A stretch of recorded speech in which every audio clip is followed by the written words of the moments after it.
major findings, points of interest as laid out in the report, a panel, a semi-guided conversation with a few people that I interviewed for the project, and lastly, a Q&A session.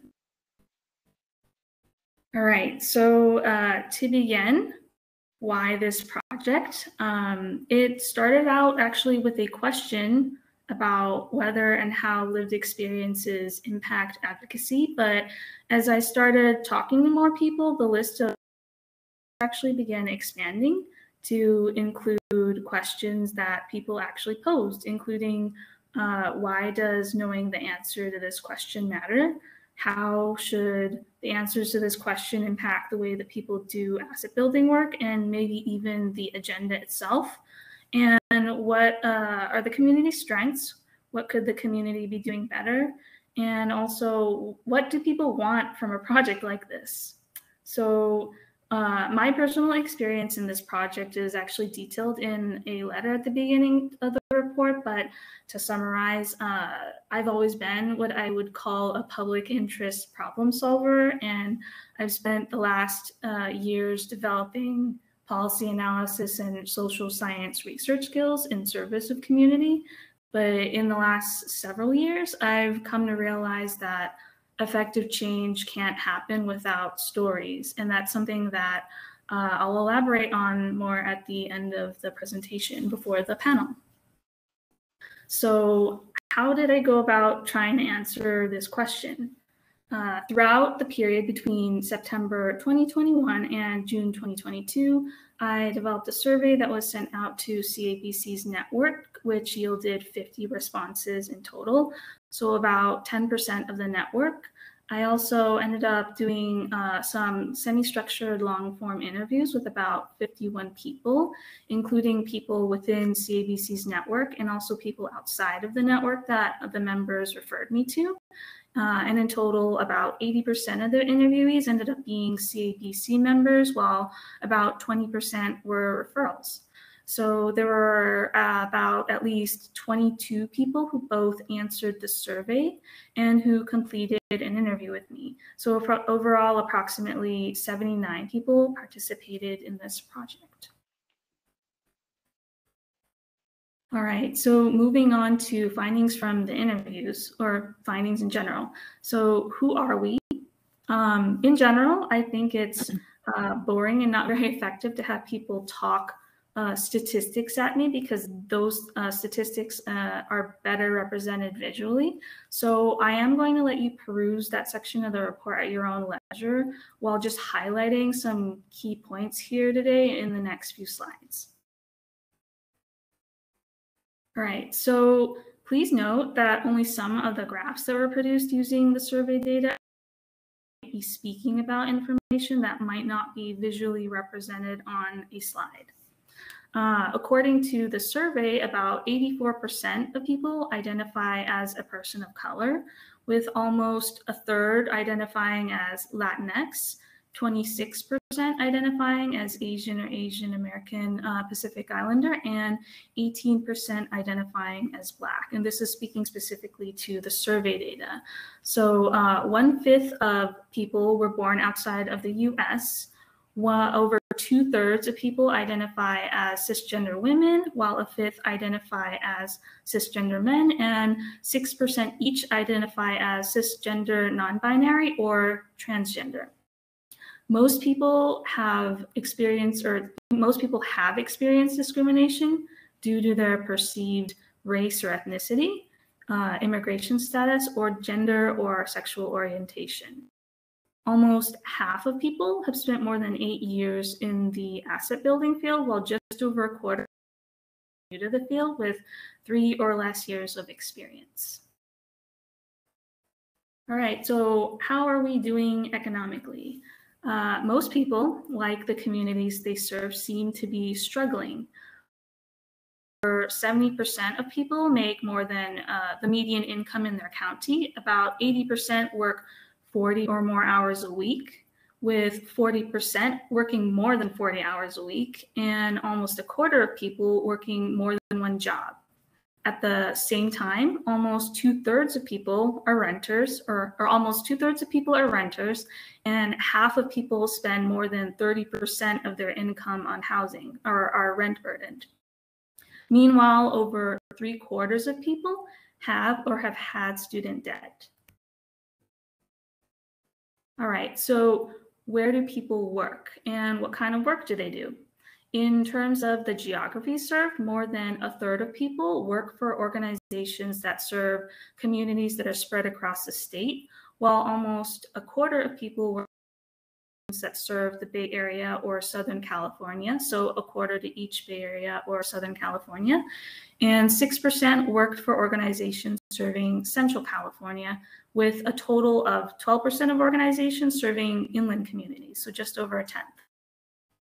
In terms of policy, people working for financial services were the most represented at almost 40% of the organizations surveyed. Around 1/3 of organizations each work in labor rights and workforce development, 2 housing, or 3 education and youth development, and around 1/5 of organizations each worked in public health or business and entrepreneur services. Sector-wise, most people worked in organizations that focused on advocacy, so almost 3/4, while almost half worked in direct services and research each. And over 1/3 focused on grant making and providing technical assistance each. So please note that some organizations worked in multiple policy areas and sectors, which is why if you're doing the math, the percentages actually don't add up to 100% perfectly for some of the things that were reported just now. Yes. All right, so moving on to the findings from the interviews.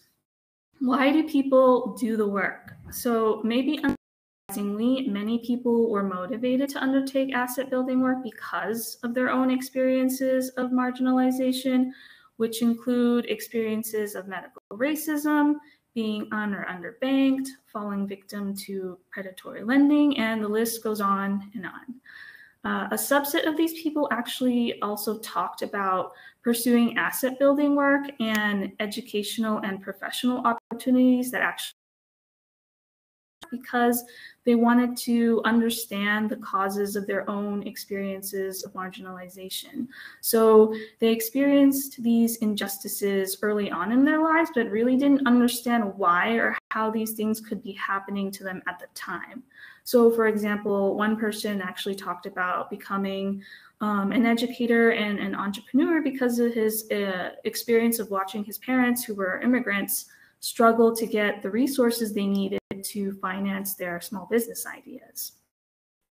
So various people also talked about how they started in other policy areas like health and immigration, but through the course of their work realized that a lot of the issues that they were working to address, including access to care and other resources more generally, could be traced actually back to economic insecurity. And that if the people that they worked with just had more income, more wealth, a lot of the work they were doing actually wouldn't be necessary.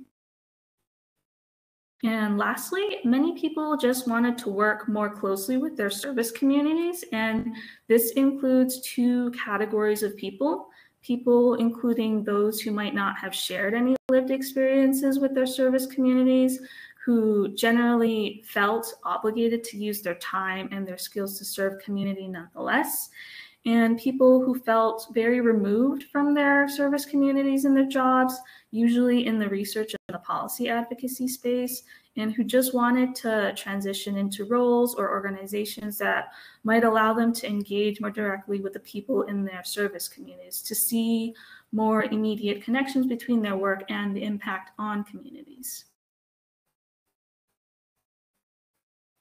All right, so what did people feel they brought to their work?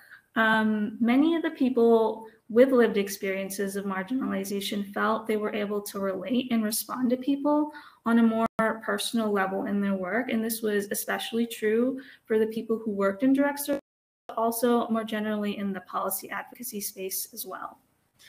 Many people also described translating the insights from their lived experiences, like how people experience problems, into work strategies, ranging from building rapport with people as someone working in direct services, as mentioned previously, to identifying why a policy proposal would or would not have the intended impact on a community, or advising on the way a program should be or should not be implemented to ensure that it's effective and to avoid unintended harm. Many people also believed their greatest asset was their ability to see how different problems that people face intersect, how issues impact people in really complex ways. They believed that understanding the really messy ways that problems impact people made them actually more effective problem solvers, more adept at delivering services, and also designing services and policies that would actually address how people experience problems on the ground. And lastly, many people, whether or not they this way, talked about how they learn to occupy and share space at work in ways that would promote more power sharing. So that includes being just generally more self-aware and self-critical about when and why they should or should not speak, fill up space during meetings when you're just in a room, and also creating opportunities for others, particularly the people most impacted by what's being talked about in a room, to speak for themselves. So throughout the project, as I interviewed more people, I noticed something interesting, that people with and without specific lived experiences of marginalization, even those that didn't share some or any experiences with their communities, actually had and exercised these last two skills. So the question actually became also, why was this possible? And the answer to that is equity acumen. So equity acumen is a lens that helps people understand how power and systems have shaped different lived experiences, and not just their own. It's helped them get a better sense of how systems impact their sense of rights, how they engage with other people and also institutions, and even their expectations of institutions like healthcare or government agencies. As a concept, it draws on the Black radical tradition of questioning the roots of economic, political, and social power by applying the critiques of marginalized people and nations to institutions. So the concept of equity acumen actually did not come directly from the research for this project. It was actually a term that I guess invented back around 2016 or 2017 to try to describe to potential employers in my cover letters and interviews about what I felt was an approach I was developing to my work, since that I was developing or had developed since I would say I was an undergrad in college, just learning about the histories of why systems became what they became and how they ended up creating the racial and other disparities we see in different communities today. So I brought the term equity acumen to this project because the more I talked to people, the more I realized their experiences actually mirrored my own experiences of developing what I eventually called equity acumen, the political consciousness, how power and systems have impacted decision-making, and then as a result, the outcomes that we're seeing in our own and everyone's lives. For people, I was able to confirm that, like me, not everyone who experienced or witnessed marginalization early on in our lives immediately understood the causes of that marginalization or even actually recognized it as marginalization. So some people talked about needing to leave the communities that they grew up in before they could really contextualize their experiences of marginalization, to even acknowledge that they were experiences of marginalization. I personally didn't know how low income and underinvested my community was perceived as by people on the outside until I went to college, and I realized this was an experience that other people that I talked to had as well. So others also talked about how sometimes being outside of allowed them to see the way that systems operated on communities to create racial and other disparities in ways that maybe seem more obvious to them as outsiders sometimes. And these included people who at one time worked or lived in countries outside of the US. And even the interviewees who did share some lived experiences of marginalization with their communities also explained that they often had to do more work on the job to learn about how to better serve their communities, because everyone has different intersections, right? Being brown and disabled are two very different experiences. So these people talked about needing to approach each community they work with as if they're starting all over again, regardless of what personal insights their own experiences might have given them. So what does that mean? Well, according to the people I talked to, I think this means that lived experiences of marginalization are no doubt essential to the work, essential, full stop, but alone, they don't make advocates effective in their work. People need to develop a political consciousness about why the problems that they're working on exist before they can even most impactful solutions will be. So we need to accurately define a problem before we can start thinking about solutions. And equity acumen is actually required to do that work. But equity acumen isn't an innate quality. It's, as we mentioned, a lens that takes time and work to develop. The people that I talked to developed equity acumen through years of both formal and also informal opportunities, educational opportunities, and also on-the-job experience engaging with different communities. As you develop equity acumen, you'll find yourself reading rooms, but also history for power, understanding how to contextualize lived experiences of marginalization and privilege, not just your own, but also others within systems, and understanding how to show up for people and how to make space for people in rooms where decisions are being made so that they'll have meaningful opportunities to shape outcomes. So in sum, equity acumen is a lens that is necessary to cultivate space to share power. All right, so moving on to what's working. This project was as much an asset mapping exercise as it was a research project of lived experiences. The following points and others are explored more in depth in the report, but today I'm just highlighting several points that I think would be worth mentioning about what you think is working in the field.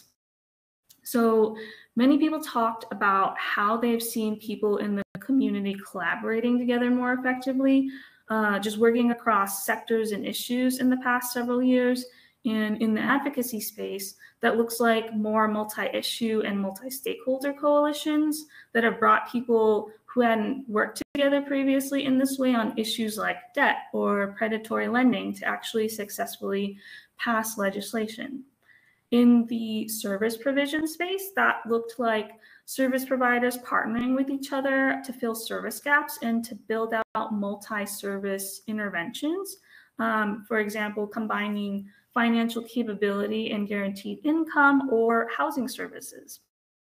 So it's important to acknowledge that in many ways, this silo busting that we're talking about was made possible due to increased systems thinking in the work. So people just taking into consideration the interrelated factors, determinants of poverty and wealth.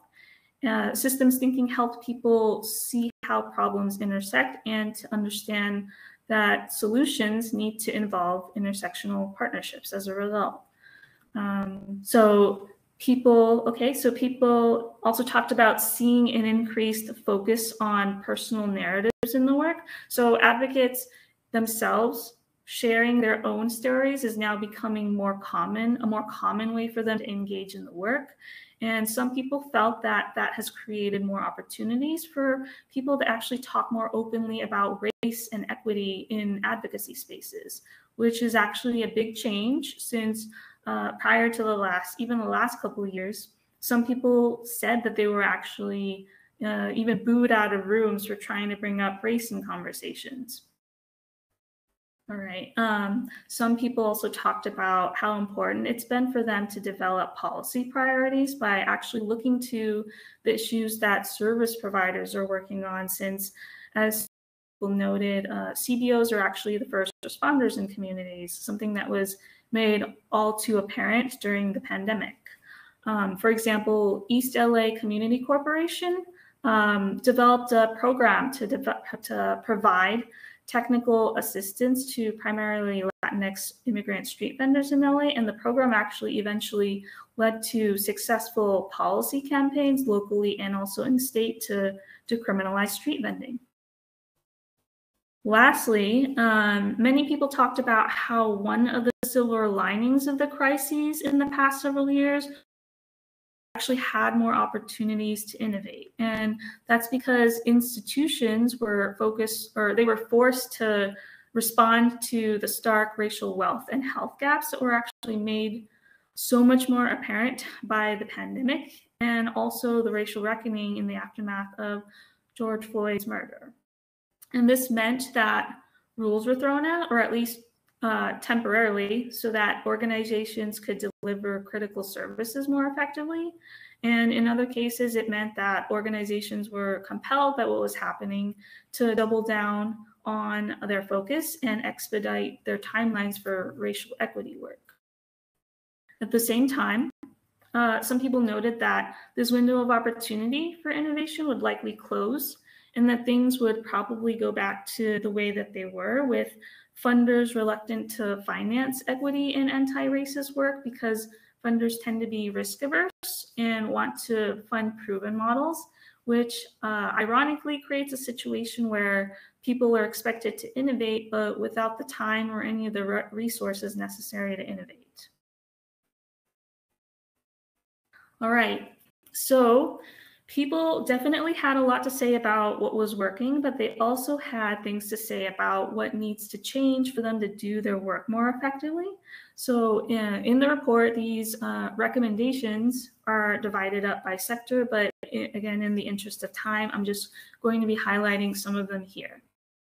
So first, people want the field to collectively redefine asset building.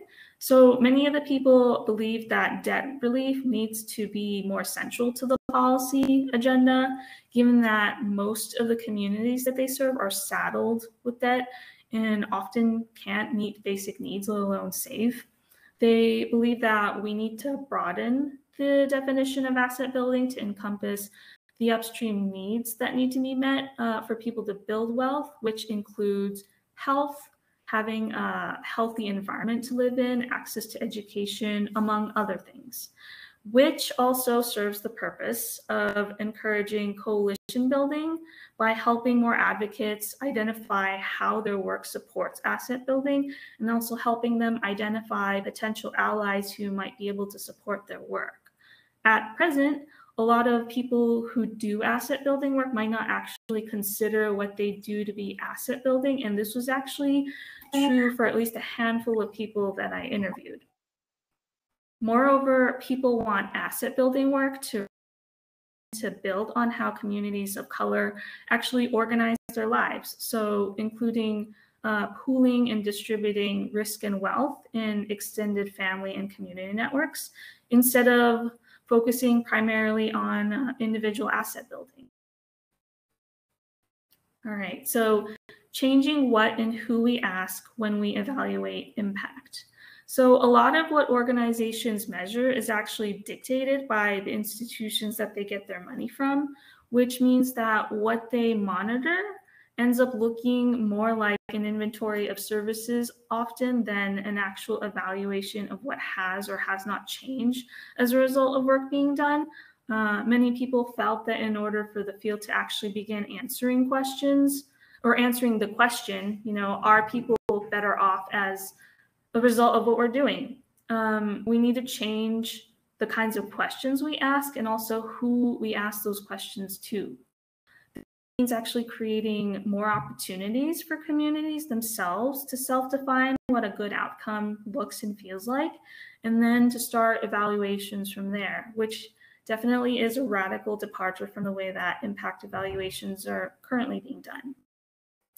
All right, so actually addressing race and equity and racial equity in racial equity work.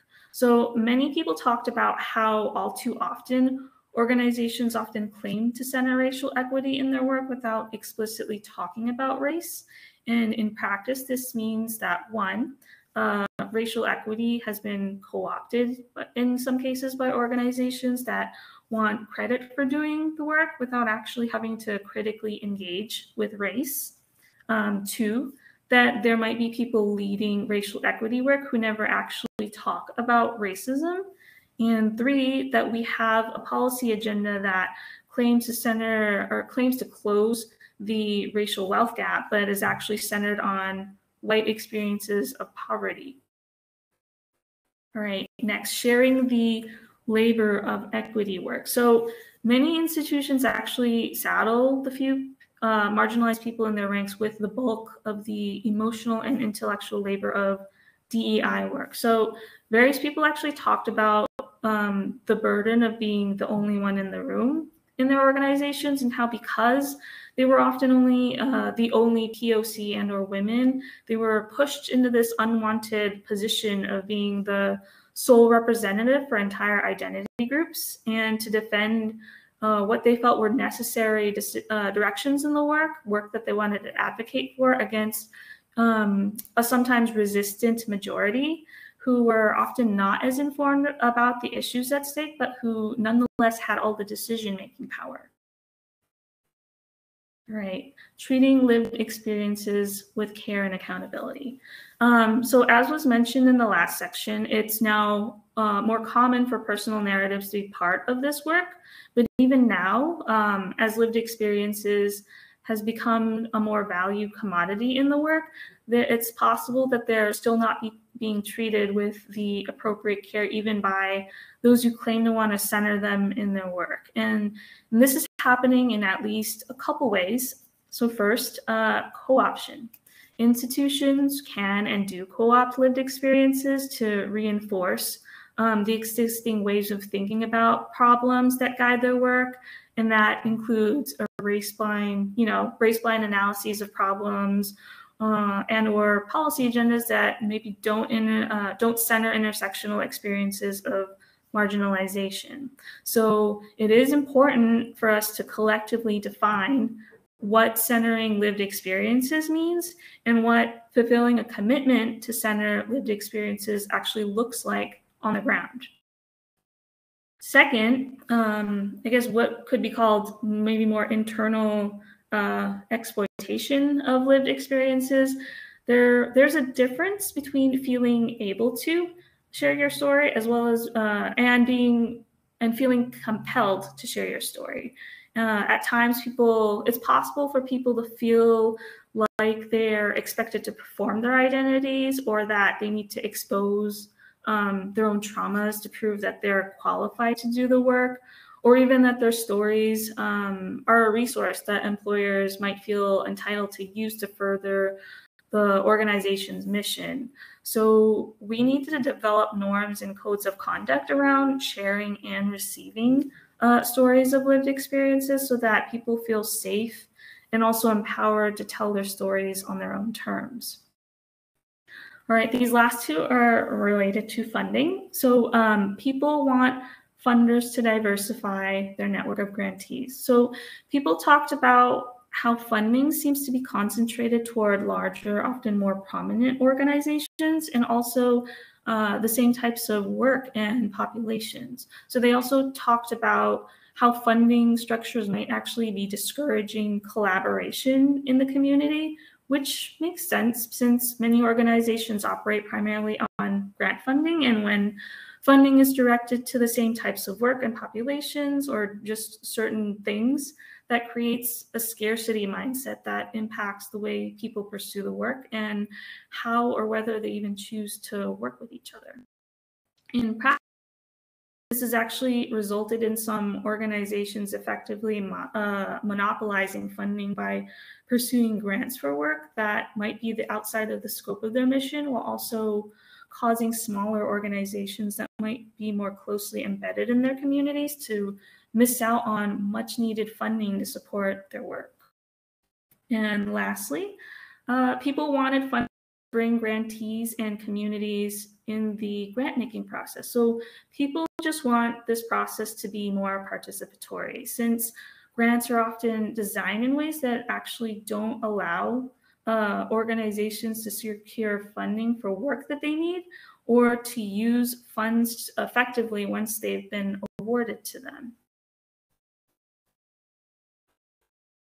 Okay, so what should be the immediate takeaway from this project?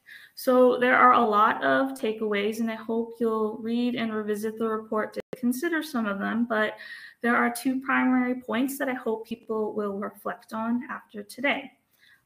First of all, the community wants more intersectional coalition building, which they believe is necessary to support more transformational asset building that actually helps more people build wealth.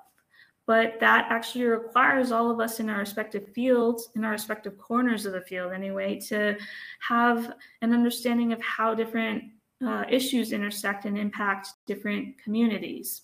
So equity acumen, a critical lens used to understand how power shapes systems and how systems shape the lived experience of different communities, is necessary to build that kind of solidarity. Second, you may have noticed that in this project, the idea that stories matter to advocacy work might not seem particularly original, that it's given that it's a common point in advocacy work, that stories are necessary to organize and mobilize people. However, what I'm saying, and what I believe all of your stories in this report collectively say, is that storytelling matters in this work not just as a tool to help other people connect to your causes and your communities, but because whose stories matter, who gets to tell their stories ultimately impacts the policies that we make and the systems that we build. Stories inform what we think we and other people deserve, and they also shape our individual and collective realities. So to illustrate at least why I feel this to be true, I'm going to share with you, I guess an anecdote about at least part of my experience in 2016. So Trump was actually elected in 2016, right when I was in the middle of my MPP program. Actually in a program that was known for its rigorous economics and quant curriculum, just a really technocratic approach to policy work. And what a lot of us who self-selected into this program had in common was this belief that policy making should be driven by facts and evidence. And with some caveats, I still believe that to be true. But I remember almost everyone in the program being really shocked that Trump was elected, even though I wasn't. I grew up in the Inland Empire in San Bernardino County, which is Trump country in California. And in the subsequent years after I left this place for college, I lived, worked, and went to school in the Bay Area and LA. And I also frequently returned to the Inland Empire since my family lives there. So I had a really strong sense of how differently people saw the world from my interactions with them in these three very different regions of California. And so to go back, my classmates, it wouldn't be an exaggeration to say they were having a full-blown existential crisis in the middle of the program. They were seriously asking, like a lot of us did in those 4 years afterwards, do facts matter? I spent a lot of time up to the election asking people about what they thought and listening to what they had to say. And I was often surprised because we actually make a lot of assumptions about what we think people believe based on the identities and communities that we assign to them and that they claim. One of the things that I took away from that moment, from that period of my life actually, was that knowing facts and feeling them are not the same thing. You can point to all the data in the world until you're blue in the face, but people's sense of their realities aren't shaped by numbers on a page or many pages. They're they're shaped by numbers that they can feel in their lives. One of the things that I actually remember most about that period was people making fun of other people that were using anecdotes or stories to make a point, especially when those stories maybe didn't align completely with the statistics or big data that was available. But if you think about it, is that person really so ridiculous, right?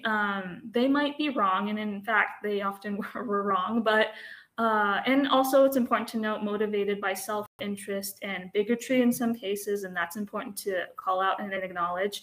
But at the same time, what was happening to them is a very human process. It's a human thing.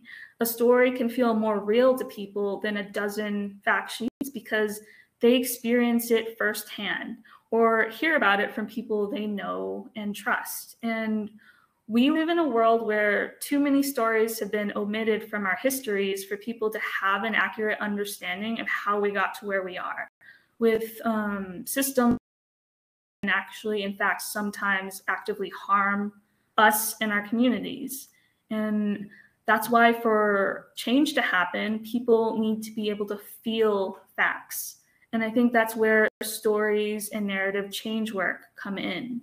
Effective change happens when we leverage stories to fill out the gaping holes in our collective history.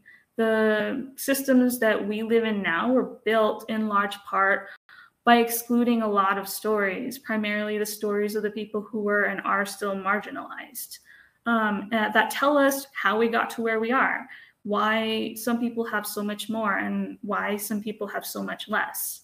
The new systems, this new world that we want to move towards, will require us to build infrastructure to share and to capture more stories of lived experiences in ways that actually materially impact how we make decisions both now and in the future. And I guess in sum, that's the work. It's using stories to catalyze systems change, to move us towards this new, better future that we want to live in. All right, so thank you for listening to my presentation. We'll now be transitioning to the panel part of this presentation. We'll be joined by a few speakers who were interviewed for this project and who hopefully will be able to provide us some feedback about both their experience and also their hopes for asset building moving forward. So Vera, Danica, Marisabel, if you wouldn't mind, could you all briefly introduce yourselves? Hi, and good morning, everybody. My name is Vera Moore, and I'm the West Region Leader for Community Relations at Citibank. Definitely want to take advantage of this opportunity to also thank Melody, Andrea, the entire California Asset Building Coalition for the opportunity to participate in this panel and to be a part of the report.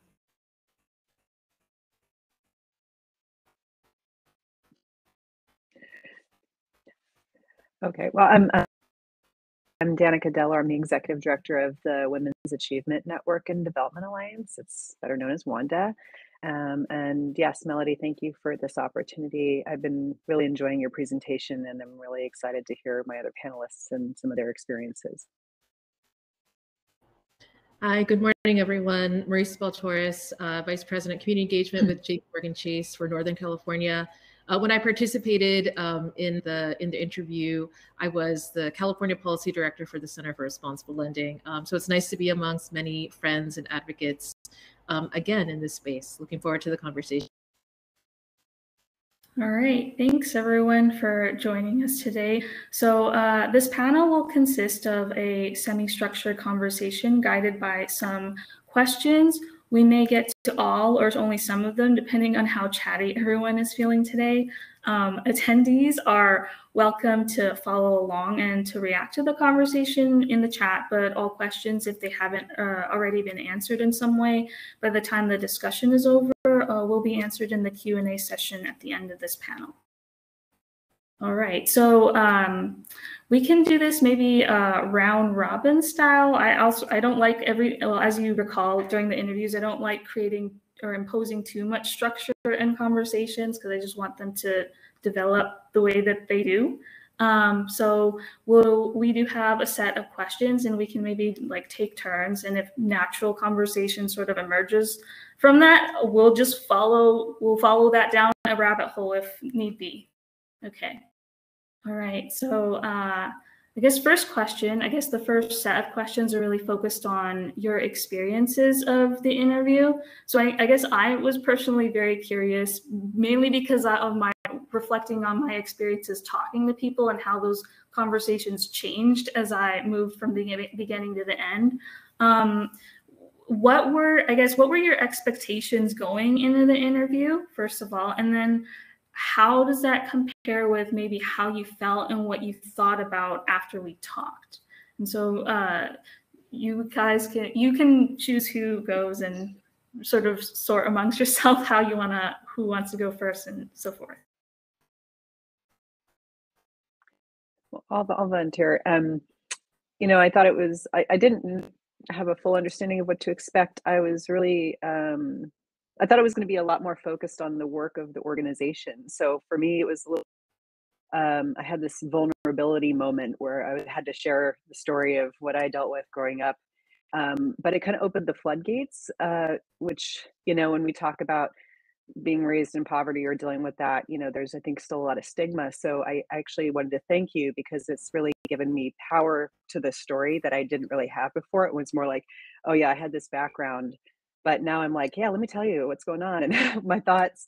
And I think it was really helpful to kind of use, what was a narrative of kind of trauma and adversity and switch it into really being from a place of power and also forever learning, so I really enjoyed reading everyone's story and really understanding all the different perspectives and experiences people had. So that was just, my initial take.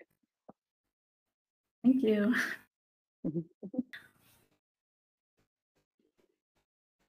I can go. So I also thought it would be kind of I don't know, kind of like cut and dry, like, here's my experience. This is what led me to this work. And as I started opening up, I started connecting the dots between kind of different experiences I had had that led to me working on the specific issues, which at the time was, justice issues, predatory lending, and realizing like, oh yeah, like my family did have did have moments, during the time that I was growing up where we were impacted by things at the systems level, right? So, dad got into this loan because he didn't have these other opportunities available to him, or, had to do, go this route because the economic opportunities look like this. So it helped me kind of underline for myself that those were things that had led me to speaking about the topics that I spoke about. But also I always have struggled with like, well, would you consider me an expert? Why would I be an expert in this space? And then realizing like, well, I've been doing this for, over a decade.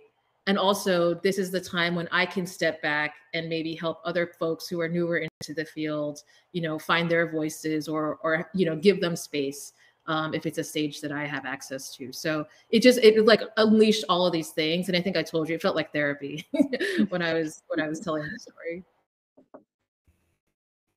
Thank you. All right.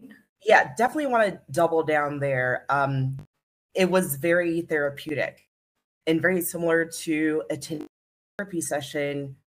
I left feeling exhausted and sort of drained and really feeling heavy from not only discussing the challenges that the asset building community faces, but also some of the non-fond memories from my childhood that sent my family into a financial shock, where we went from sort of a middle income family to a low income family, and a greater appreciation probably for those experiences and the opportunity to actually bring that lens to the work that I do and to the work of the organizations that I work at. So being able to apply that equity lens would have not been able to happen had I not had some of those very vulnerable experiences. So I thought it was going to be a much sort of lighter conversation, but it was challenging. It was something that I did have to wrestle with. And I think the questions were very thought-provoking. They were were challenging, they were hard to answer, and obviously by design, but it did really feel heavy. Thank you all for your reflections. When a common thing that happened when I talked to people was that I think I had to, it made me feel both sad, but also a little happy when I think about how the interviews went, because it did feel like the first at least 15 minutes of interviews was me trying to break down this door. Like I think people expected a canned thing. And it made me kind of sad when I thought about, oh, this is how people engage with each other in the work. They don't feel like they can be people around each other. And so, yeah, there was some work with me just making it clear that I'm not the quiz master. Don't ask me, was I right? Am I right? Am I right about your life? You're the one who holds all the truth. So there were moments, there's like a really common moment where I needed to sort of remind people, you're the expert of your own life. Don't look to me. I'm just here listening and being a scribe for, recording what's happening with your permission. So yeah, thank you for providing that reflection and sort of giving context to what I think was happening, but now I know for certain was happening after, this follow-up. So the next question then is, I guess, there be in the community at large engaging with the questions that you were asked for this during this interview? Yeah. I think that people still, and I think this is evident in the narrative that you wrote, having lived experience, what does that equate to a master's, in something, like your lived experience is a very valuable asset to what you are bringing to your field, and no one else has your lens. And I think that the more people who are willing to be vulnerable about that, but I mean, not meant to be like in an exploitative way, but just that that is a value, that is a power that you are bringing to a conversation. If you have gone through any of these challenges, if you come from a community that has faced these systemic issues, that is your superpower, right? And you be an advocate, on these issues. If that is the path that you choose to go down, like that is not, it should not be something that you see as a weakness, right? If you had to overcome these issues, like that is actually something that gives you a lens that other people don't necessarily have. And so bringing it into spaces, there are still, like, as many years as we've been having these conversations about, like, we know that we need to break down silos, like it still is a challenge, right? You get into the moment of work and you kind of put your head down and you're trying to get through, what you need to do. And it's like, if you have a moment to take your head up and say like, oh, actually, like, the work that is going on in the ed policy space actually relates to what's going on in the dead space, right?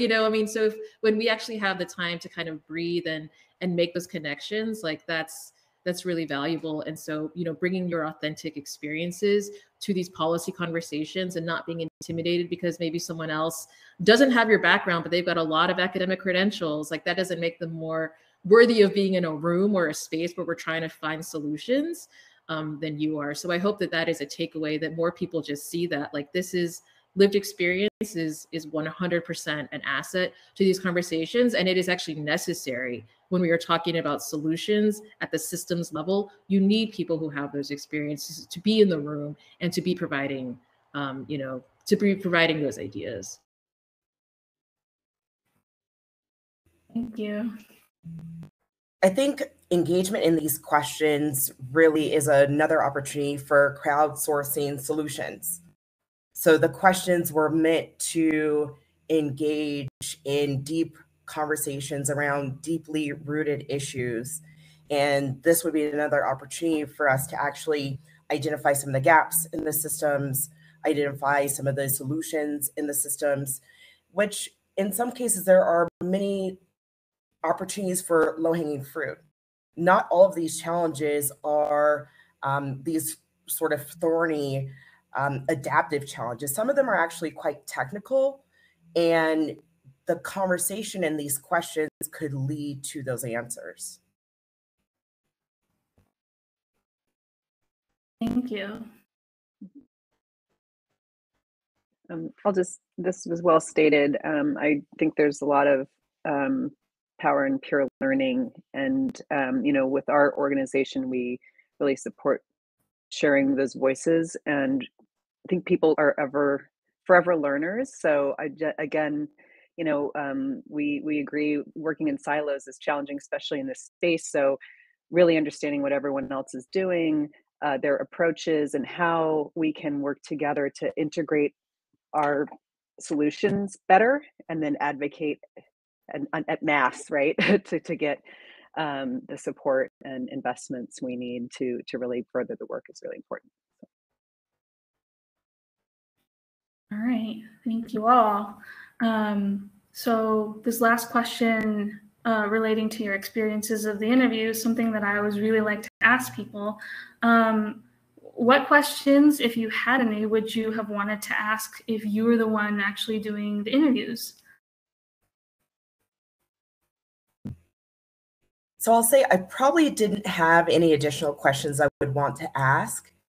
I would actually want these questions asked to sort of policy officials, elected. I would like to see more corporations being asked these questions and have the ability to be able to look at all the responses to see where there's alignment and where there's disalignment. There are additional opportunities to have conversations that help to change the hearts and minds of those with the power to actually make decisions to really implement some of the work that needs to be done in the asset building space. All right, thank you. Really well said.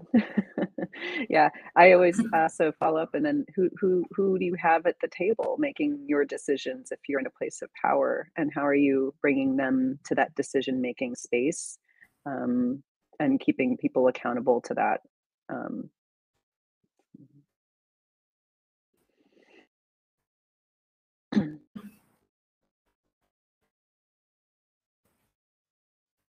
All right. Okay, well, we can transition. Isabel doesn't have anything to add. That's okay. We can transition to asset building moving forward, these next set of questions. So I guess within your institutions and your respective fields, what do you think would make it easier for you to pursue or support equity work? Do you think, what would make it easier for you to do that? What changes would you like to see?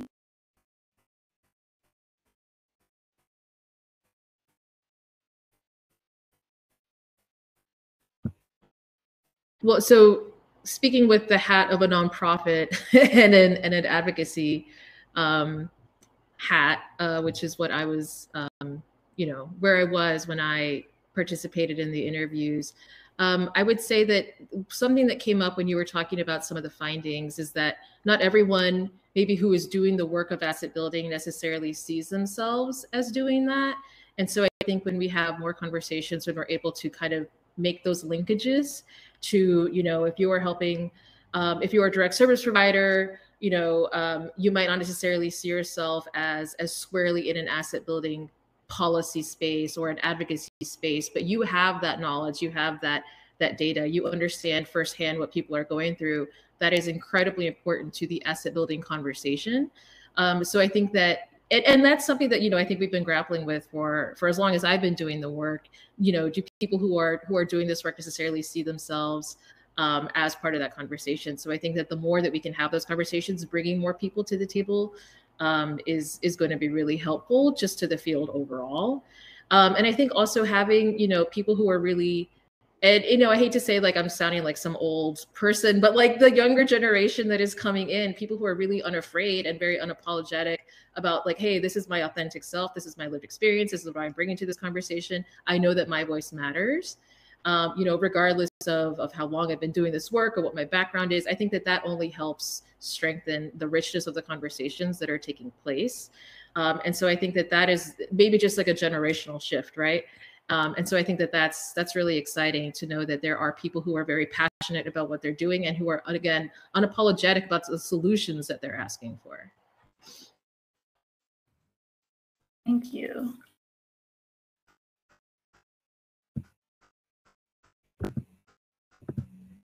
I'll say that this is an interesting question to answer because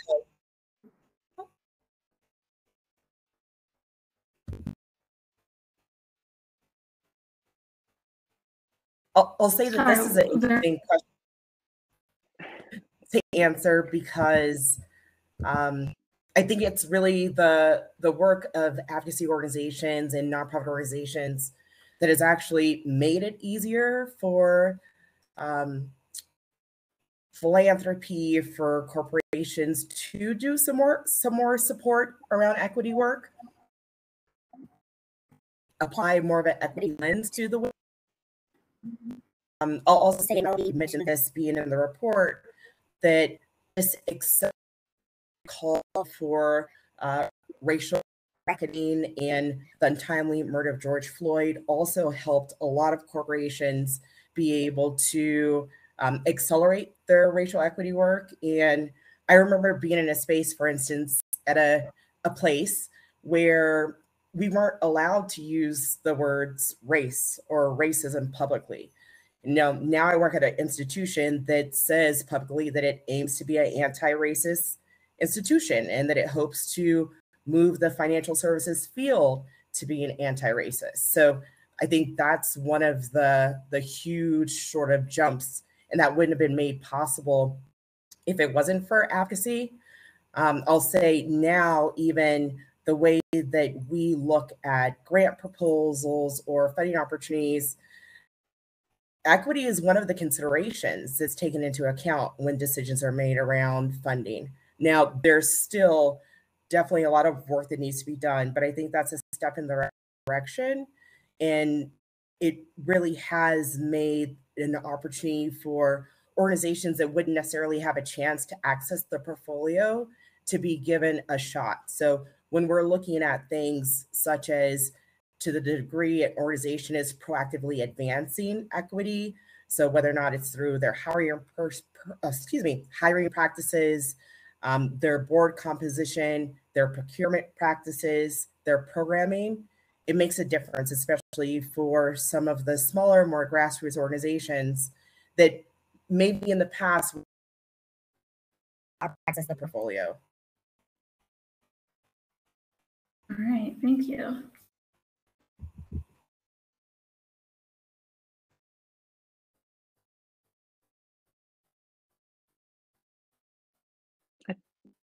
Okay. I think it's okay. Yeah, I was just going to say, I think also looking at how the social sector is supported in the social sector and innovation, I think it's difficult because we're all so busy.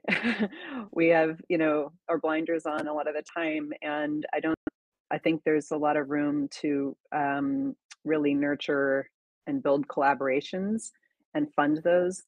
And so I think just kind of using in terms of asset building a more of a sector approach, because we all have our little siloed areas again, but bringing everyone to the table to really have a conversation that's and given the resources to actually make it happen would be a big game changer for the work. So. All right, thank you. If you all recall, I love to do lots of follow-ups, but that's not something that we can probably do at this moment. So I am going to transition into the next question, which I think all of you kind of touched on this already. And in case you want or need space to elaborate on what you've reflected on just now, what do you hope changes about the way that the community at large, and there are lots of pieces of the community, all of which you've mentioned in some way or another in your previous response, what do you hope changes about the way that the community does asset building moving forward?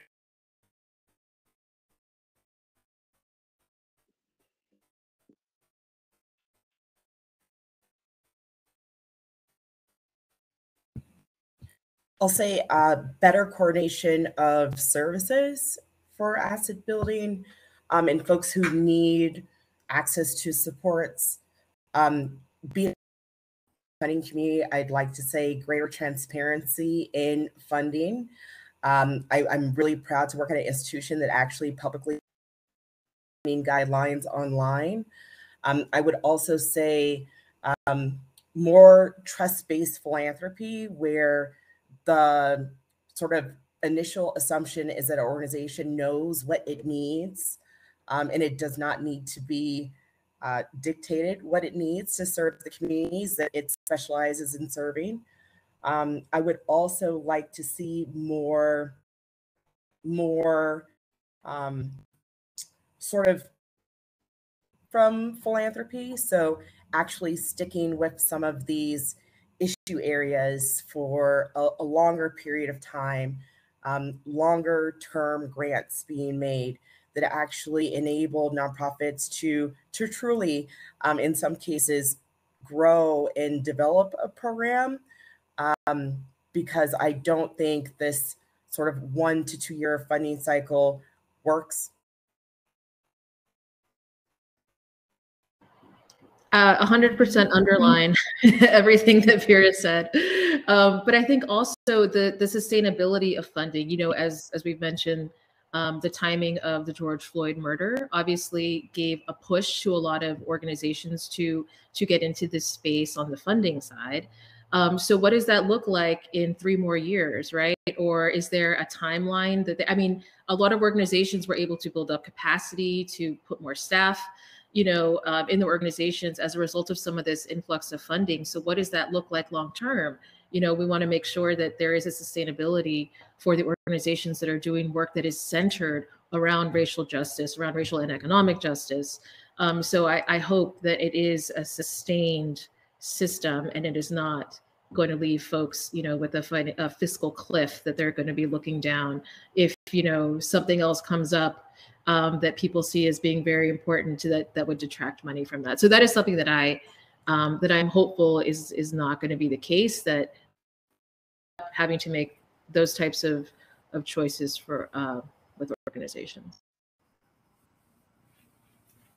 Yeah, I agree. And I like the concept around participatory grant making and investments. I think it's really important because who better knows what they need and how to spend it than the groups doing or on the ground doing it. So I 100% agree. All right. So to cap it all off, this is a question that actually drawn directly from an interviewee for the project. She asked, and I think it's a really good way to end the report and also this group discussion. What does the world look like when asset building work is done in the right way?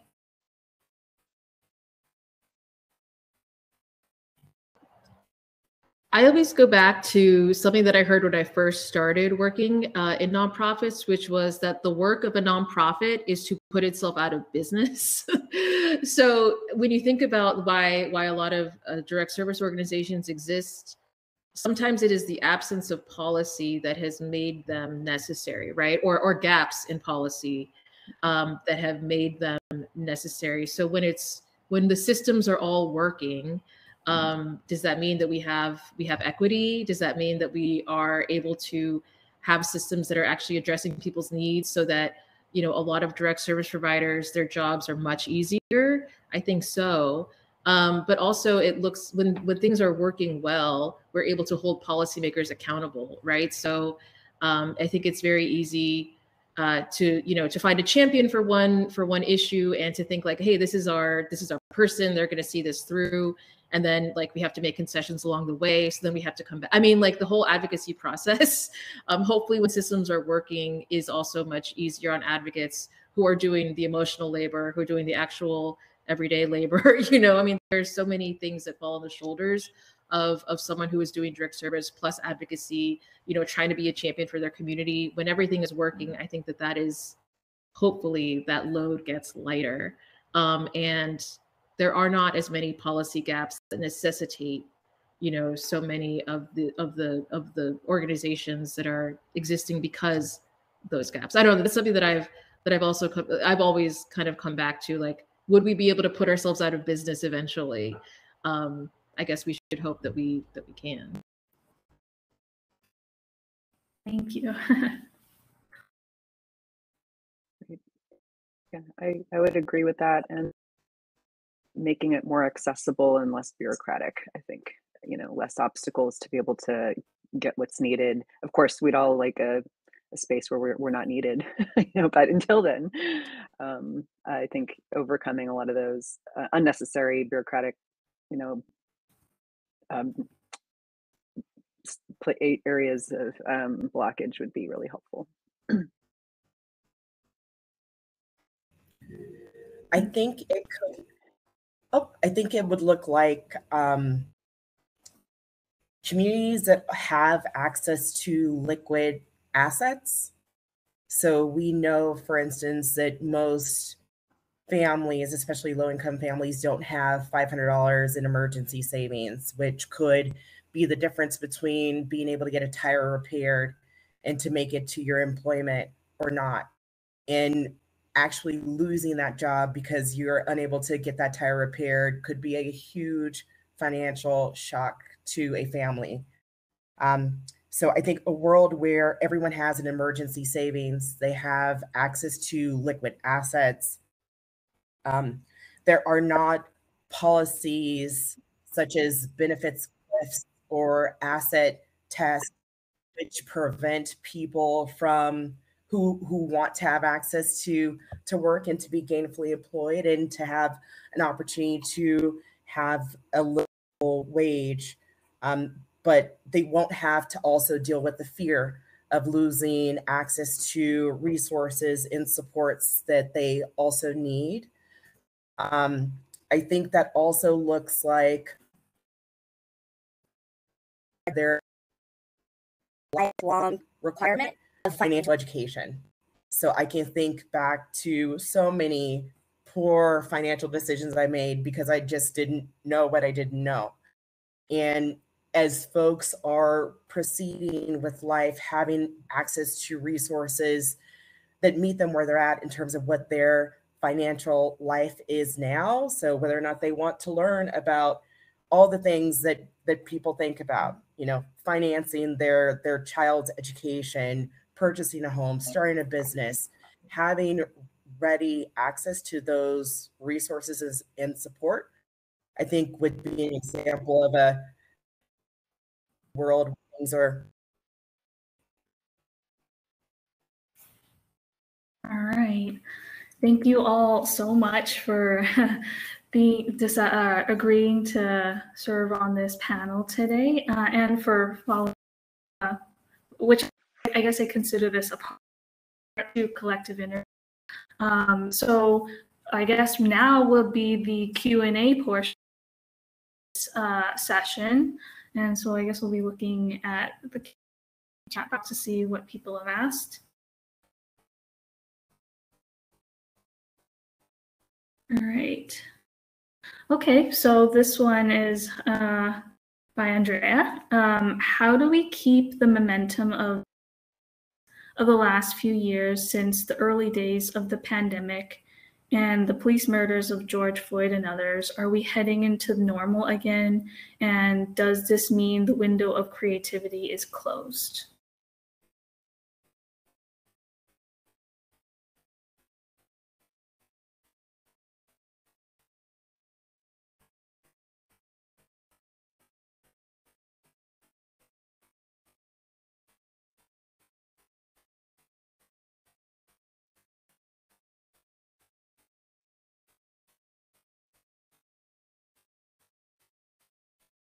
All right, I think this was something that actually a couple of you maybe touched on in some of your answers, the follow-up questions that we actually just talked about. This fear will be appreciation for the opportunities to do some of the work, some of the innovation that the community's been able to do.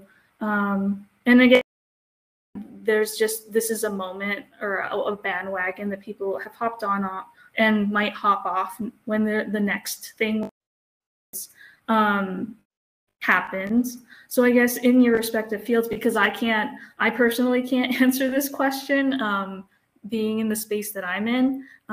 So do you have any reflections? I personally don't think reflections need to be fully canned and fully thought out, but just any sort of reflections or immediate reactions, at least in your respective fields, whether that's something you've been thinking about, how you personally, or what you're personally thinking about this, and what you hope to see people do to try to make sure that people don't hop off the bandwagon.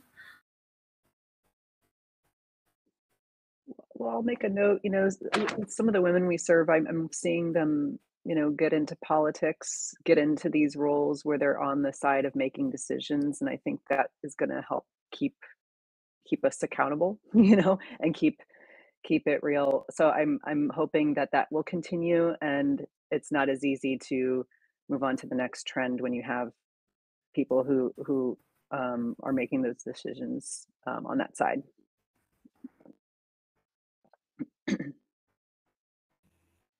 I've been really encouraged by some of the innovations I've seen in this space to ensure, at least at an organizational level, that this is not something that folks can easily jump on or off in terms of a bandwagon. So for instance, the fact that our senior leaders now have in their scorecards sort of key performance indicators around equity and racial equity and diversity in hiring and panel interviews, which directly impacts their compensation, which is something that folks are really excited about. So I think that's been a really great sort of structural tool that companies can put in place to ensure that folks don't make this a bandwagon type of issue and that it's truly embedded in organizational practices. I also think that people see or are coming around to seeing more that equity is a competitive advantage or can give you a competitive edge. So it can't just be a talking point. People really are going to be looking to see results. If commitments are made, if promises are made about what an investment in a community looks like at an equitable level, people can ask for proof, basically. And I think that will really differentiate organizations and people who really are change or not. So I think that it will take a little bit of time maybe to see some of those results, but I think it'll be clear, whether those commitments are actually part of a DNA now of a company, or if they, were kind of a talking point. So time will probably tell, but I think that we really will be able to hold organizations accountable. All right.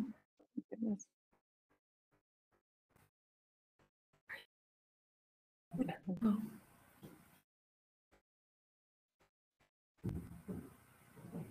Are you okay, Andrea? Oh. All right. Okay. All right. So again, this is something I should have beginning, and this is something I like to say during all of my interactions with people, that these questions, including the ones that we started off with in the panel, are just guys. There's no need to feel like because the moment is can't address something that you've now thought of it in response to maybe the very first question 30 minutes ago. So that's something I want to remind everyone of.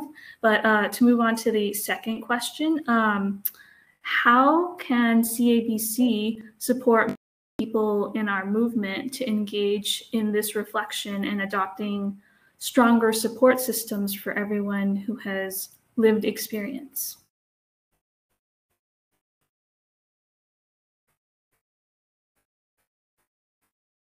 All right, and this is again not something that I think I personally can answer, but something that's meant to sort of as various ideas from the people working directly in the space within the different ecosystems, so that CABC can be more attuned to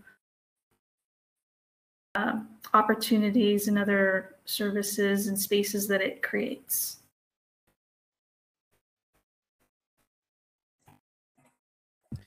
I wanted to know if the panelists would find any particular programs that we could offer, like some reflection times or some get-togethers, networking, where we can talk about lived experiences, and do some of the discussion that you guys have had during the interviews. Is that something that we could be offering for many more people in our membership and allyship? Yeah, I think one of the many strengths is your convening power, and your ability to bring folks together to actually talk through some of these interesting challenges and also opportunities. So having the ability to bring different groups of folks who don't typically have access to the tables with folks who do have access to the tables. So those of us who have access to some of these tables where decisions have the ability to be made are armed. You equip us with the challenges that we need to bring up and make sure that we really elevate. I think that could be really, really interesting. And we can continue to look through different ways of collaboration. So making sure that we have all the knowledge that we need, that decisions that are being made around products and services and policies are really informed by community voice. And I think maybe, some of the technical kind of supports around storytelling, right? And storytelling for advocacy and storytelling for impact. I think that that's always helpful. It can be daunting. It can be a little bit intimidating to get in front of a policymaker and tell your personal story. So I think that helping folks become comfortable with that and helping them understand like how this type of narrative can help impact a policy change. I think that that's always welcome, especially when there are newer entrants into this space. So I think that never hurts. And this is a really great forum to do that. And there are so many experts within the coalition who hopefully would be willing to, veterans of advocacy who would be willing to lend their expertise.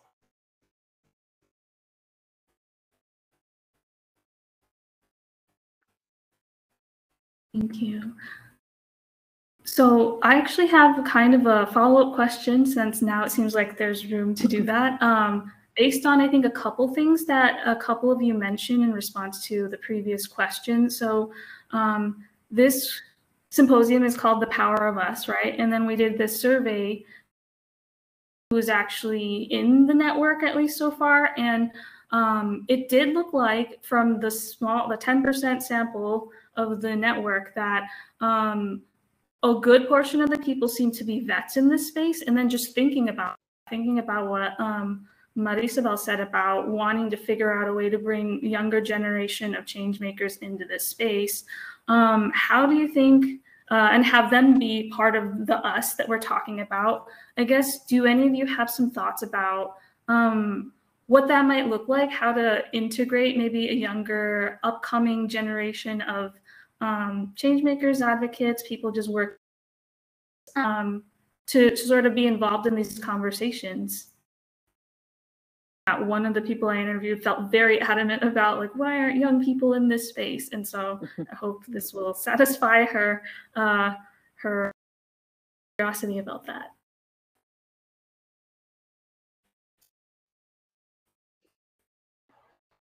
I mean, coming from advocacy nonprofit organizations, I think sometimes there can be kind of a natural tendency to think the folks that have been there the longest are the ones that tend to get invited to meetings, or the ones that tend to have, some of those, to access to some of those decision-making conversations. So I think there has to be kind of a concentrated effort to, bring in fresh voices and to make sure that there is some democracy in the way that decisions are made. I mean, that's kind of at the organizational level, but a place like CABC can have spaces like that for, if you are, under 5 years in this work, please come to this space, do some peer learning. I think that's always helpful. And also to learn from other folks who have had to navigate that. Like, I remember being the younger person in meetings and being really intimidated because I hadn't, been in these policy spaces for so long, and then realizing very quickly, like, oh, like there's a little bit of smoke and mirrors. Sometimes it really is just showing up and being confident and using your voice. But I think if you are amongst peers who are going through similar challenges, that can help. So maybe just having that space created where folks can hopefully feel comfortable learning from each other. Thank you. Sorry, newer practitioners, not based on age, just folks who are newer to the conversation.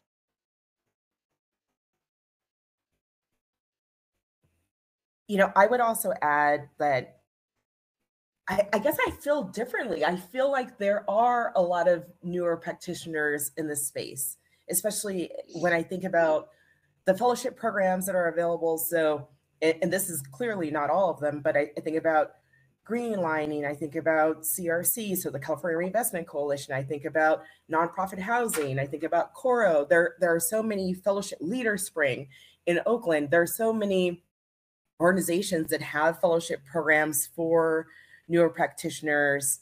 And I know they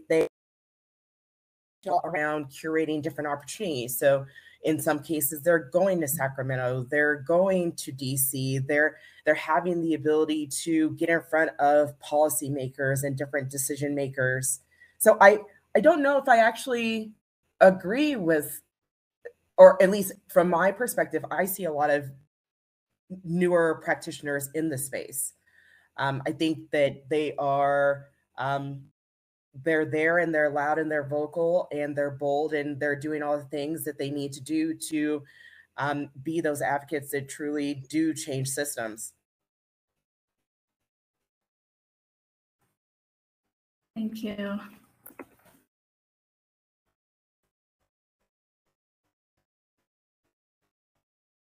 All right, so a springboard off of that. We talked about, I guess the survey data gave us sort of an imperfect picture of who's actually in this community. I don't know the extent to which anyone has been able to review that report. I know I probably haven't looked at it since I finished it. But who else do you think, based on your respect of what your community and your network feels like, because as we've clearly seen, it looks different to people depending on which space in the ecosystem they're occupying. I guess who else would you want to see in the coalition, or who else would you want to make more concerted efforts to make sure are maybe more visible, if not at least present in the coalition space?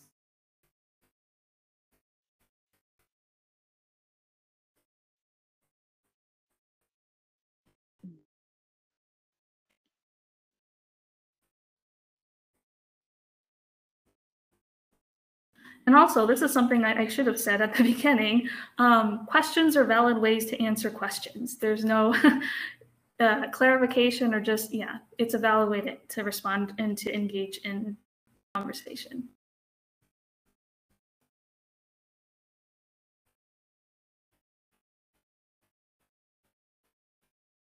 I can't say that there's any one organization or group that I think is missing from the coalition space.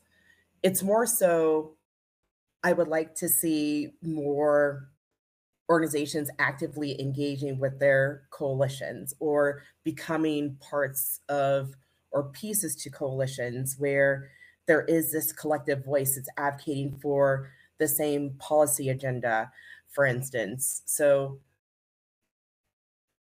I think I'll leave it at that.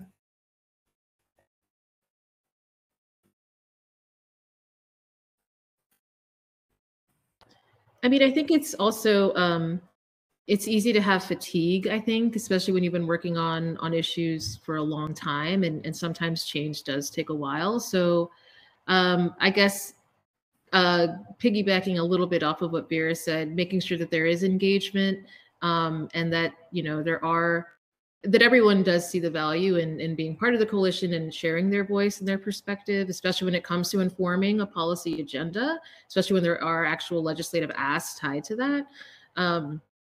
And honestly, like the broader a coalition that gets behind an idea, the more powerful that can be to policymakers who see that there are, you know, there is a large swath of groups that are working on different issues, typically getting around one central idea or something. I think that is super powerful. So I hope that that continues. I think that there is a lot of that in California, and maybe not other states have had as much success, especially when it comes to issues around financial empowerment or financial access. So I hope that that continues to be built upon.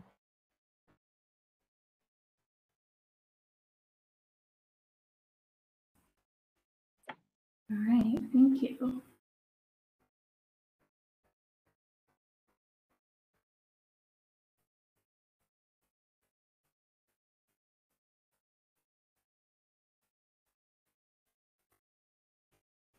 All right, so we've got one more question. What are some thoughts on how to invest and structurally build or measure the equity fields? Okay. So I'm going to, so this is, I think, probably a question maybe more directed at, I think this is a question that people kind of within their own spaces have to figure out on their own based on their goals. Like, what is it that your organization and your network or your community are wanting to do? So to measure the equity acumen of the field. So equity acumen is, again, a lens, a sort of way of an analytical lens, a way of thinking about trying to understand the way that power has impacted the way that systems are shaped. And then as a consequence is how systems end up impacting the way that resources are allocated to a lot of different communities. So I think measuring acumen, I think you can measure the impact of equity acumen, whether people, so I guess there are two phases of this. There's whether people have equity acumen, which is something you can kind of build out in a similar way to, I'd say, like financial education, right? You have all this education and training. Do people have the skills to navigate their financial lives? And there's a way to sort of develop the programming around that and then evaluate, oh, do you have, are you financially capable? So there's piece one. And then there's piece two, what happens to people when they're going around living in their lives? Are they actually using that information? So let's say with equity acumen, there's two pieces to this. There's, do people have it? And then are people using it, and how is that impacting the ecosystems that they're using it in? So I would suppose that the equity acumen piece would be very similar, developing tools to figure out, hey, have you done the work? Do you kind of understand, or do you understand the history, the politics around why the world that we live in is the way it is, why these specific issues are impacting a lot of different communities in a different way? I can definitely see work being done to do that.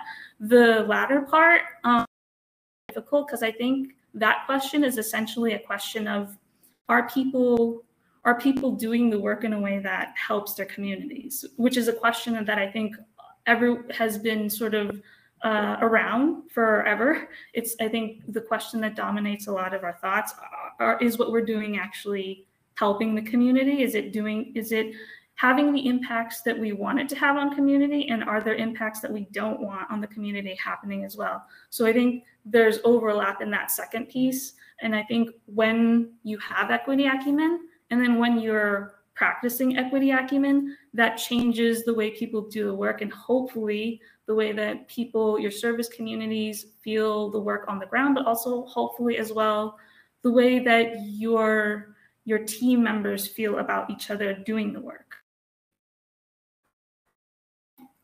All right, so I think actually we've got a few seconds left.